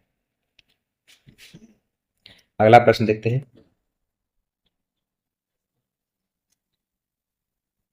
सद्दाम हुसैन राष्ट्रपति हैं उस समय के करंट अफेयर का क्वेश्चन है तो ये इराक के राष्ट्रपति थे उस समय। अगला प्रश्न है अग्नि नाम जुड़ा हुआ है किससे? तो ये भारत द्वारा तैयार की गई मिसाइल से जुड़ा हुआ है। इसकी व्याख्या देख लेते हैं। अग्नि DRDO अग्नि जो है ये DRDO हैदराबाद द्वारा विकसित मध्यम दूरी का सतह से सतह पर मार करने वाला प्रक्षेपास्त्र है। अग्नि का प्रथम सफल परीक्षण चांदीपुर उड़ीसा में 22 मई 1989 को किया गया था। इस परीक्षण के बाद भारत ऐसे 6 देशों में शामिल हो गया था जिनके पास मध्यम दूरी की हवा में मार करने वाली मिसाइल तकनीक उपलब्ध है। अग्नि-1 प्रक्षेपास्त्र पृथ्वी तथा अग्नि-2 के बीच अंतराल को पूरा करने वाला महत्वपूर्ण प्रक्षेपास्त्र है। अगला प्रश्न है, दक्षिण अफ्रीका में किसने रंग भेद नीति के विरुद्ध लंबा संघर्ष किया था? तो ये नेल्सन मंडेला ने किया था। इसकी व्याख्या देख लेते हैं। दक्षिण अफ्रीका में नेल्सन मंडेला ने रंग भेद यानी श्वेत अश्वेत के विरुद्ध लंबा संघर्ष कर सदियों से चली आ रही इस भेदभाव को अंत कर दिया। नेल्सन मंडेला दक्षिण अफ्रीका के प्रथम अश्वेत राष्ट्रपति थे जिन्होंने दक्षिण अफ्रीका में राष्ट्रपिता की उपाधि मिली। भारत सरकार ने इन्हें वर्ष 1990 में भारत के सर्वोच्च सम्मान भारत रत्न से नवाजा। अगला प्रश्न है, इंग्लैंड के प्रधानमंत्री कौन है? तो इस प्रश्न पे मतभेद है, देख लेते हैं। प्रश्नकाल के दौरान ब्रिटेन के प्रधानमंत्री टोनी ब्लेयर थे, जो कि वर्तमान में ब्रिटेन के प्रधानमंत्री ऋषि सुनक है। अगला प्रश्न है, अटल बिहारी वाजपेयी सरकार द्वारा किसे बिहार का गवर्नर नियुक्त किया गया? ये भी करंट अफेयर का क्वेश्चन है। अटल बिहारी वाजपेयी सरकार द्वारा ने सुंदरलाल भंडारी को बिहार का राज्यपाल नियुक्त किया था उस समय। अभी वर्तमान में बिहार राज्य का जो राज्यपाल है वो फागु चौहान है, जिनका कार्यकाल 2024 तक है। ये सब करंट अफेयर का क्वेश्चन है इसमें। अगला प्रश्न है, मद्रास का नया नाम क्या है? तो ये हो जाएगा चेन्नई। क्या नाम है? चेन्नई। इसकी व्याख्या देख लेते हैं। जुलाई 1996 में तमिलनाडु के तत्कालीन मुख्यमंत्री करुणानिधि ने मद्रास का नाम परिवर्तित करके चेन्नई रख दिया था। अगला प्रश्न है, भारत में 12वीं लोकसभा के लिए निर्वाचन हुए थे फरवरी 1998 में। इसकी व्याख्या देखते हैं।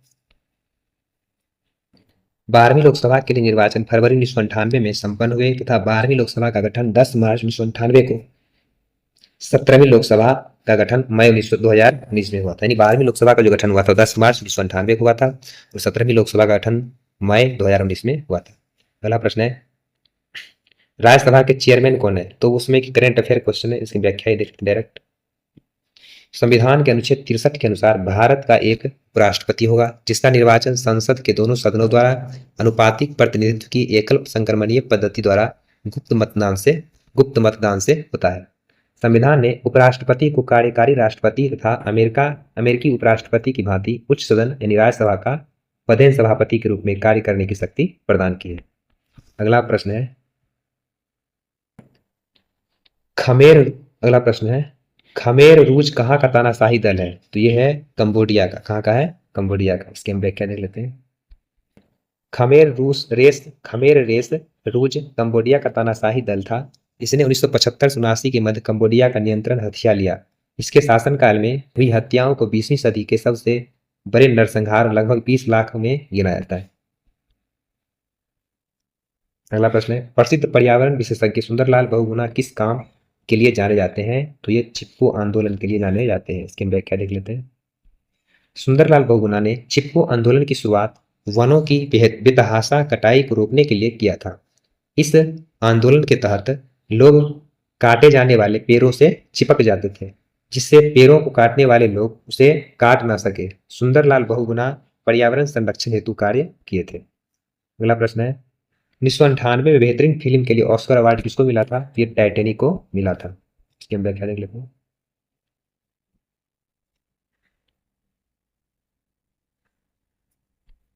1998 में बेहतरीन फिल्म के लिए ऑस्कर अवार्ड टाइटैनिक फिल्म को मिला था। इसे कुल 11 ऑस्कर अवार्ड मिले हैं। वर्ष 2022 में ऑस्कर अवार्ड फिल्म कोडा को मिला था। अगला प्रश्न है, उन दो प्रमुख राजनीतिक दलों के नाम बताइए जिनका रूस की 1917 की क्रांति में महत्वपूर्ण योगदान रहा। ये हो जाएंगे बोल्शेविक और मेंशेविक पार्टियां। अगला प्रश्न, इसकी व्याख्या देख लेते हैं। 1917 की रूसी क्रांति या साम्यवादी क्रांति में बोल्शेविक और मेंशेविक दलों का महत्वपूर्ण योगदान था। रूसी क्रांति के परिणाम स्वरूप जार के स्वेच्छाचारी व निरंकुश शासन का अंत हो गया एवं रूस में संघात्मक एवं समाजवादी गणराज्य की स्थापना हुई। अगला प्रश्न है, इनमें से किन दो राज्य चंदन तस्कर वीरप्पन से आत्मसमर्पण के लिए वार्तालाप कर रहे थे? तो ये कर्नाटक और तमिलनाडु हो जाएगा। इसकी व्याख्या देख लेते हैं। चंदन तस्कर वीरप्पन से कर्नाटक एवं तमिलनाडु आत्मसमर्पण हेतु बात कर रहे थे। वीरप्पन के ऊपर अपहरण, हत्या एवं तस्करी के कई मामले दर्ज थे। अगला प्रश्न है, 20वीं शताब्दी का आखिरी कुंभ मेला कहाँ मनाया गया? ये हरिद्वार में मनाया गया। 20वीं सदी का अंतिम महाकुंभ हरिद्वार 1998 में आयोजित किया गया था। 21वीं सदी का प्रथम महाकुंभ तीर्थराज प्रयाग 2001 के संगम क्षेत्र में आयोजित हुआ था। अगला प्रश्न देखते हैं, कौन सा देश दक्षिण एशिया क्षेत्रीय सहयोग संगठन का सदस्य नहीं है? इस प्रश्न में मतभेद है, इसकी व्याख्या देख लेते हैं। वर्तमान में दक्षिण एशियाई क्षेत्रीय सहयोग संगठन सार्क के सदस्य भारत, मालदीव, पाकिस्तान, बांग्लादेश, श्रीलंका, भूटान, नेपाल व अफगानिस्तान सदस्य देश हैं। इसकी स्थापना 7 से 8 दिसंबर 1985 को की गई थी। इसका मुख्यालय काठमांडू में है। सार्क की स्थापना के समय इसके 7 सदस्य देश थे। वर्ष 2005 में अफगानिस्तान को सार्क का सदस्य बनाया गया। अतः प्रश्नकाल में अफगानिस्तान सार्क का सदस्य नहीं था। अगला प्रश्न देखते हैं,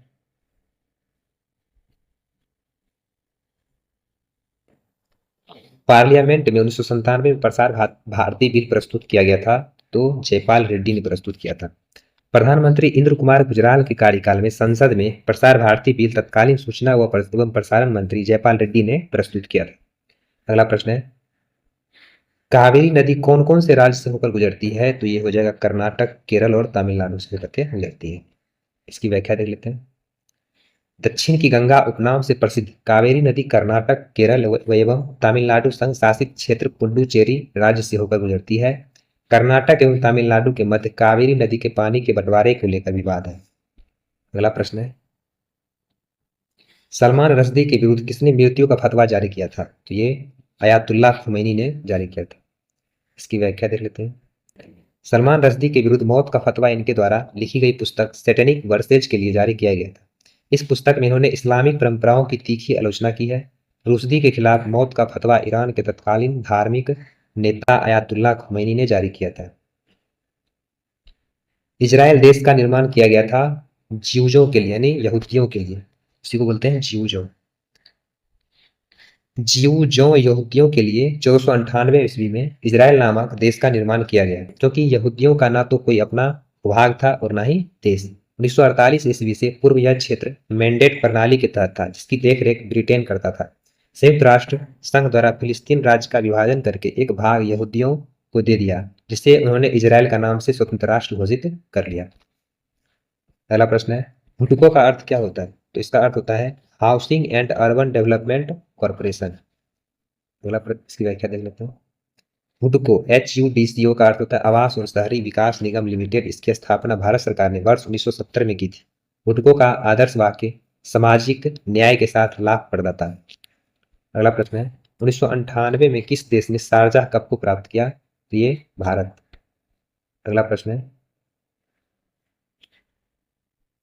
कोको काला कप यानी 1998 में शारजाह में खेला गया। यह एक त्रिकोणीय श्रृंखला थी, जिसके फाइनल में भारत ऑस्ट्रेलिया को हराकर विजेता बना। टूर्नामेंट की तीसरी टीम न्यूजीलैंड थी। अगला प्रश्न है, गीत सेठी कौन से खेल में परंपरागत प्रांगत है? तो ये बिलियर्ड्स के प्रांगत। गीत सेठी भारत के पेशेवर बिलियर्ड्स खिलाड़ी हैं, जिन्हें भारत का सर्वोच्च खेल पुरस्कार राजीव गांधी खेल रत्न से नवाजा गया। अगला प्रश्न है, वीमेंस डे यानी नारी दिवस किस दिन मनाया जाता है? तो ये 8 मार्च को मनाया जाता है। इसकी हम व्याख्या देख लेते हैं। अंतर्राष्ट्रीय महिला दिवस यानी वीमेंस डे 8 मार्च को मनाया जाता है, जिसकी शुरुआत 14 मार्च 1911 से हुई थी। 14 फरवरी को वैलेंटाइन दिवस पूरे विश्व में मनाया जाता है। 2 अक्टूबर को भारत की 2 महान विभूतियों महात्मा गांधी और भूतपूर्व प्रधानमंत्री लाल बहादुर शास्त्री की जयंती मनाई जाती है। अगला प्रश्न है, संयुक्त राष्ट्र संघ के सेक्रेटरी जनरल कौन है? तो ये कैफी अन्नोन है उस समय के, वर्तमान में भी दूसरे कोई है। इसकी व्याख्या देख लेते हैं। प्रश्नकाल के दौरान संयुक्त राष्ट्र संघ के जनरल सेक्रेटरी कोफी अन्नान थे। वर्तमान में पुर्तगाल के एंटोनियो गुटेरेस, जिनकी नियुक्ति 1 जनवरी 2017 को हुई थी। अगला प्रश्न है, अंतर्राष्ट्रीय न्यायालय स्थित है? तो ये हैग में स्थित है, नीदरलैंड में। इसकी व्याख्या देखते हैं। अंतर्राष्ट्रीय न्यायालय हैग में स्थित है, जिसमें 15 न्यायाधीश होते हैं, जो महासभा एवं सुरक्षा परिषद द्वारा निर्वाचित किए जाते हैं। न्यायाधीशों का कार्यकाल 9 वर्षों का होता है। न्यायाधीश अपने कार्यकाल के दौरान सभी कूटनीतिक सुविधाओं एवं सुरक्षा का अधिकारी होता रहता है। इसका मुख्यालय हैग नीदरलैंड में है। अंतर्राष्ट्रीय न्यायालय किसी विवाद के विषय पर विवादग्रस्त देशों द्वारा मामला उपस्थित किए जाने पर उसके संबंध में निर्णय देता है। यह न्यायालय महासभा, सुरक्षा परिषद एवं संयुक्त राष्ट्र संघ की अन्य संस्थाओं द्वारा मांगे जाने पर अंतर्राष्ट्रीय महत्व के विषय के संबंध में सलाहकारी विचार प्रस्तुत करता है। वर्तमान में इसके अध्यक्ष अब्दुल बवी अहमद यूसुफ हैं। 20 नवंबर 2017 को महासभा एवं सुरक्षा परिषद ने न्यायाधीश दलवीर भंडारी को 9 वर्षीय कार्यकाल के लिए अंतर्राष्ट्रीय न्यायालय का न्यायाधीश निर्वाचित किया। अगला प्रश्न है, मदर टेरेसा का जन्मभूमि थी, तो ये अल्बानिया थी। इसकी व्याख्या देख लेते हैं। मदर टेरेसा मूलतः अल्बानिया की निवासी थी, लेकिन युवा अवस्था में भारत आने के बाद इन्होंने अपना शेष जीवन भारत में रहकर मानवता की सेवा में गुजार दिया। उन्होंने भारतीय नागरिकता ग्रहण कर ली थी। दोस्तों, आज हमने 1997-98 में पूछा गया बीपीएससी प्रीवियस ईयर क्वेश्चंस को करवाया है। अगर आपको अच्छा लगे तो इसे अपने दोस्तों को शेयर करें और लाइक करें। धन्यवाद।